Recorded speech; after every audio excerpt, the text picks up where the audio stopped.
ഇന്നൊരു മത്തി വറ്റിച്ച റെസിപ്പിയാണ്. ഇതുപോലൊരു കറി ഉണ്ടെങ്കിൽ ചോറിന് വേറെ ഒന്നും വേണ്ട കേട്ടോ. അത്രയ്ക്ക് ടേസ്റ്റാണ്.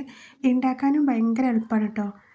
കറിക്ക് ആവശ്യമായിട്ടുള്ള ഉള്ളി, തക്കാളി, പച്ചമുളക്, കരിവേപ്പില, ഇഞ്ചി, വെളുത്തുള്ളി, കുറച്ച് പുതിനയില ഇതെല്ലാം കൂടി മിക്സിയിലിട്ട് നന്നായിട്ടൊന്ന് അരച്ചെടുത്തതിലേക്ക് കുറച്ച് മഞ്ഞൾപ്പൊടിയും മുളക് പൊടിയും ആവശ്യത്തിന് ഉപ്പും ചേർത്ത് ഇതേപോലെ ഒന്ന് മിക്സ് ചെയ്തെടുക്കാം. ഇനി ഇതിലേക്ക് കഴുകി വൃത്തിയാക്കിയ മത്തി ഇട്ടിട്ട് നന്നായിട്ടൊന്ന് കുഴച്ച് വേറൊരു പാത്രത്തിലേക്ക് മാറ്റി വെക്കാം. ഞാനിപ്പോൾ നോൺ സ്റ്റിക്കിൻ്റെ പാത്രം എടുത്തത്, ചട്ടിയായാലും കുഴപ്പമില്ല കേട്ടോ. ഇനി ഇതേപോലെ മീനൊക്കെ ഒന്ന് നിരത്തിയതിന് ശേഷം അതിൻ്റെ മേലെ കുറച്ച് വെളിച്ചെണ്ണ ഒഴിച്ച് മൂടി വെച്ചിട്ട് ഒരു 15 മിനിറ്റ് നന്നായിട്ടൊന്ന് വേവിച്ചെടുക്കുക. നന്നായിട്ട് വെന്തതിന് ശേഷം നല്ല ഗ്രേവിയോട് കൂടിയാണ് നമുക്ക് വേണ്ടതെങ്കിൽ ഈ സമയം ഫ്ലെയിം ഓഫ് ചെയ്യാം. ഞാനിത് ഒന്നും കൂടി ഡ്രൈ ആക്കി എടുത്തിട്ടുണ്ട്. ഇപ്പോൾ ദാ നല്ല സെറ്റായിട്ട് വന്നിട്ടുണ്ട് കേട്ടോ. നല്ല മത്തിയൊക്കെ കിട്ടുമ്പോൾ ഒരു തവണയെങ്കിലും ഇതുപോലെ ഒന്ന് ട്രൈ ചെയ്ത് നോക്കണം കേട്ടോ. സംഭവം സൂപ്പറാണ്, ഒരു രക്ഷയില്ലാത്ത ടേസ്റ്റാണ്. അപ്പോൾ എല്ലാവരും ഒന്ന് ഉണ്ടാക്കി നോക്കുക.